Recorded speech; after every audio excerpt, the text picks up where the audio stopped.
Welcome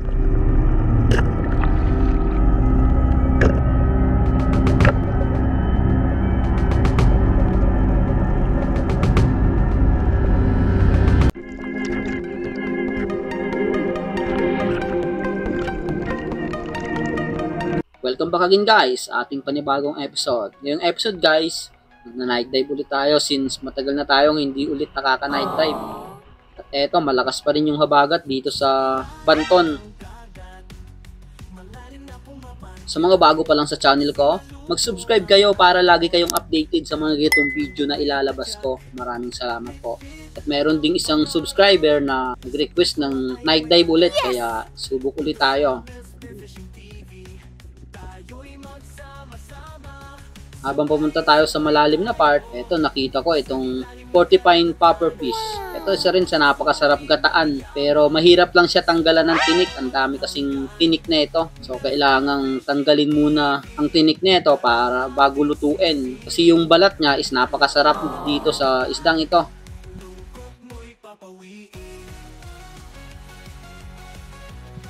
Ito yung unang huli natin.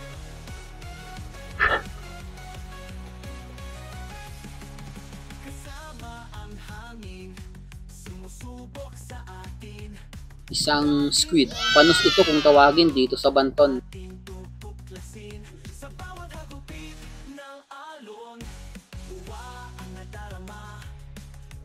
Pangalawang sisid natin, dalagang bukid.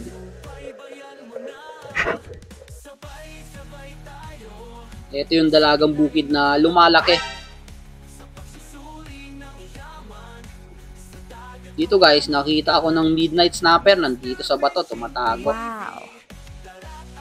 Kaya tirahin na natin to, baka tirahin pa ng iba.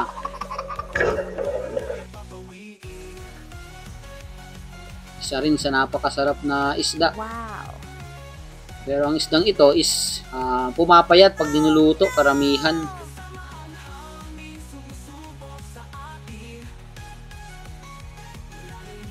Dito sa dive na to, nakita ako ng rabbit fish. Napakalaking rabbit fish to. At ayun, napakaganda ng patama natin. Paggabi talaga, napakaganda mamana rin. Since maamo yung isda at yung iba nakatulog lang. Yung iba nga nakakumot pa.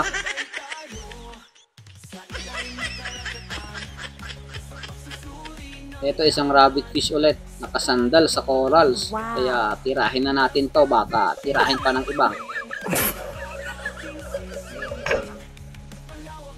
Ang rabbit fish is napakasarap na paksiw dito sa Banton. Napakasarap din ito makatinik.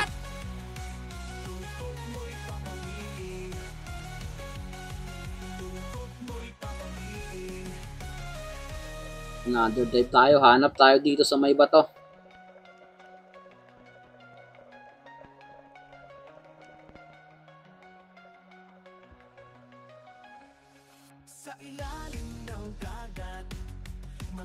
Wala nga yung mga dalagang bukid. Eto, may isa akong nakitang maliit na unicorn, kaya kanain na natin to.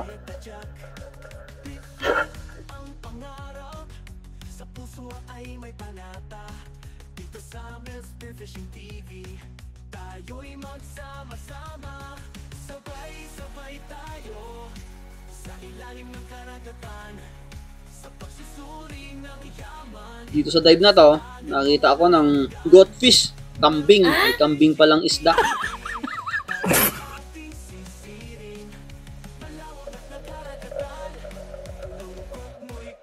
Ayun, sa pool naman.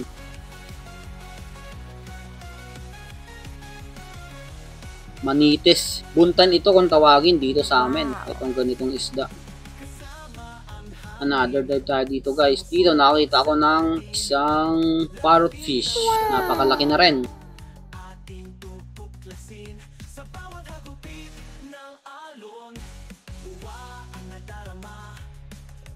Dito habang naghahanap ako, ito pa rin magkatabi yung dalawang parrot fish. Ito naman yung napakalaki kaysa dun sa naunang nakita natin.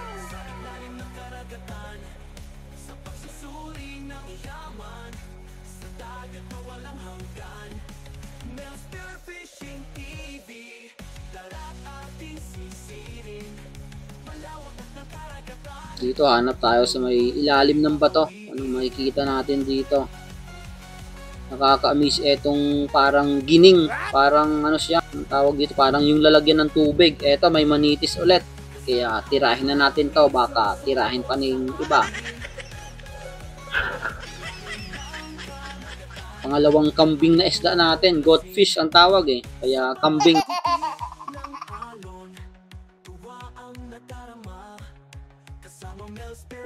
Dito sa dive na to, nakita ako ng leather jacket fish. Napakasarap ito iprito o gataan, binabalatan. Ito, napakaamo talagang isda to. Parang walang pakialam kung sinong malapit sa kanya. Walang katakot-takot, kaya tirahin na natin to, baka tirahin pa ng kasama natin.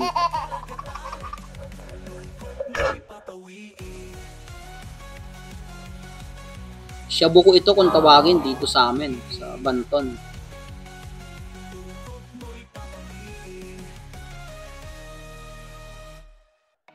Mukhang madalang talang isda ngayon guys. Since na-timingan ko pa yung ang lakas ng agos, kaya saglit lang ako dito nakadive. Ito na yung last dive ko ngayong gabing ito. Isang emperor ang nakita ko.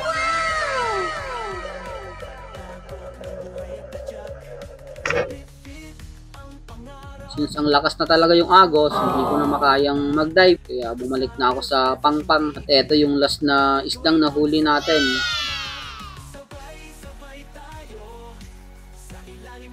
Okay na rin yung mga huli natin kahit konti lang. Dito nakita ko ng isang abalon habang nasa mababaw na area na ako. Napakalaking abalon to. Shoutout nga pala kay Retsi Bislig, Nexon Itson, Rabino TV Vlog, Daniel Dan, Jason Mora, Katigson TV, Noli Mansalay, Kayadong Family, Noni Fiecas and Nikasi Family, Bea Lopez, Edward Gutierrez, Brother Charles, Rosana Villahermosa, Bud's Adventure Channel, Jovin TV Boracay, Lyrix Paderanga, Chad Summer, Gerald Sabado, Livy Stores, Robert Rama, Super Majing, John Vincent Ilyagas, Sundalong Spiro, Albert Sasing, Aldrin Enso, Benjay Dulap, Rogon Family, Spiro ng Papaya Batangas, Denfas, Boyet Faderugaw, Igharas Family, Camino Family, Fernel Finya Floreda, Rodolfo Asio, Teresa, RC Cabrera, Ariel Sunga, Bea Lopez, Gisli Dumalan, Junel, Sanchez Manny Amar, Johnny Haisten, Dennis De La Cruz Family, Bosco Samsung at Ochil Agustin Elisis, John Lucas TV, Pancho Pantino, Alberto Gorapo, Sarah Jane Ovena, Noriel Reed Blue, and Fernando Lacasandili. Maraming salamat po sa inyong lahat. So ayun guys, umuwi na ako kasi umulan. Baka mabasa tayo pag tumagal pa tayo doon. Kaya umuwi na lang ako. Ito lang yung nahuli natin. Pang-ulam. Okay na rin.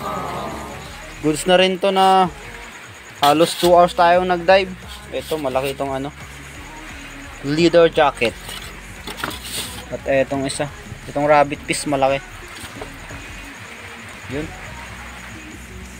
Dalawang rabbit fish. Isang emperor. Isang midnight snapper. Saka dalawang goldfish.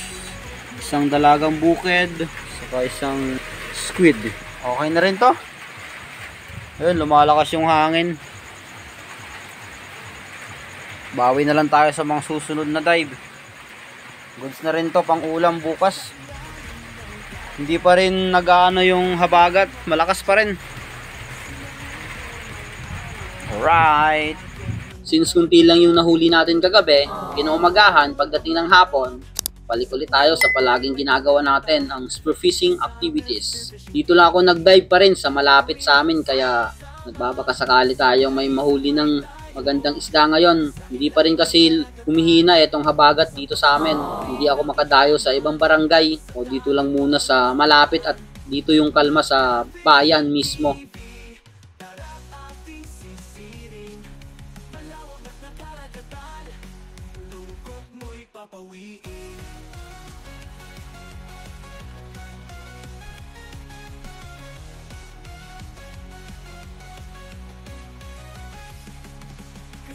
So since papunta tayo sa spot, load muna tayo ng spear gun para along the way, makakita naman tayo ng isda, ready na to spear it.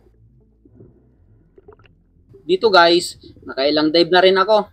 Kaso nga lang, wala talagang nagpapakitang isda. Halos mag-iisang oras na rin akong nagda-dive. Marami namang bait, kaso wala talagang nag-hunt sa kanila. Wala kasing agos. Pag nagda-dive kasi, mas maganda yung may agos.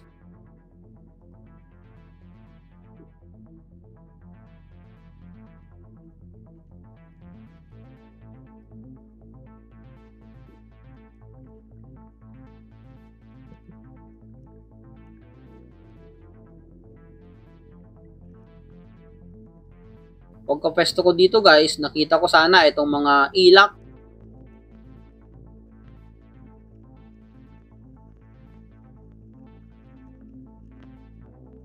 Kaso nga lang, ang lalayo ayaw lumapit sa akin.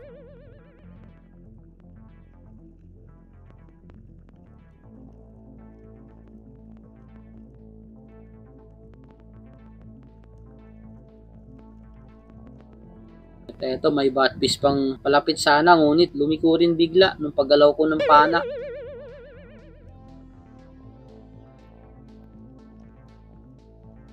At wala talaga, kaya angat na lang muna tayo. Hey guys, wala pa tayong huli. Lumalakas na itong habagat. Ano na? Mag pa 5:20 na. Dito guys, lumipat na ako ng pwesto at pauwi na talaga ako. Habang nagda-drop ako dito, nakita ko etong dalawang dugtutuna. Paikot-ikot lang dyan sa may bato. Kaya sumisid ka agad ako.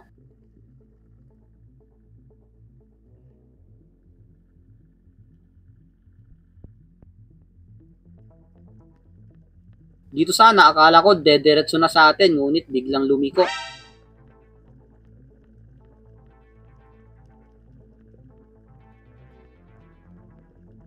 Buti nilang umikot ka agad at bumalik.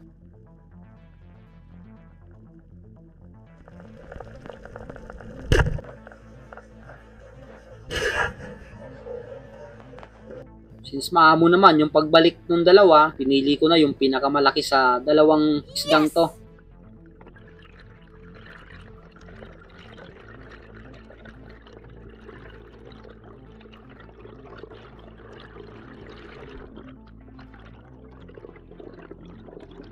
Ito lang yung nahuli ko ngayong hapong ito. At least may nagpakita pa rin. Isang dog to tuna.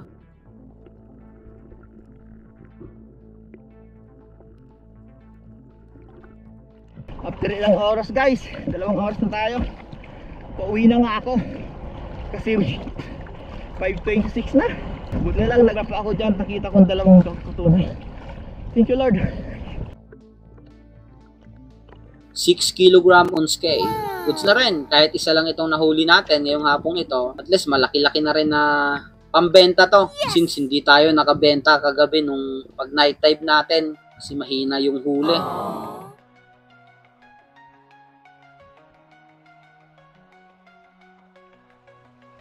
Sa mga nagtatanong nga pala kung paano tumagal sa ilalim gaya ng ginagawa ko is base sa experience ko is sa ginagawa ko is practice ng practice lang talaga. So kung gusto nyong maging katulad ko yung pagsisid nyo is ang masabi ko lang is practice, pero don't push your limitation para sa pagdive kasi delikado. So mag-ingat pa rin. Guys, nandito na tayo sa bahay. Benta natin itong nahuli natin. Pa to? 2 piraso. Maila pa nung una kong pag-drop. Buti lang lumapit ulit. Mga 5 kilo siguro to pataas. Timbangin natin. Right. 6 kilogram. Goods na rin. So hanap po to ng buyer. Andong ko ni. Hindi higitan? Hala. Okay, thank you.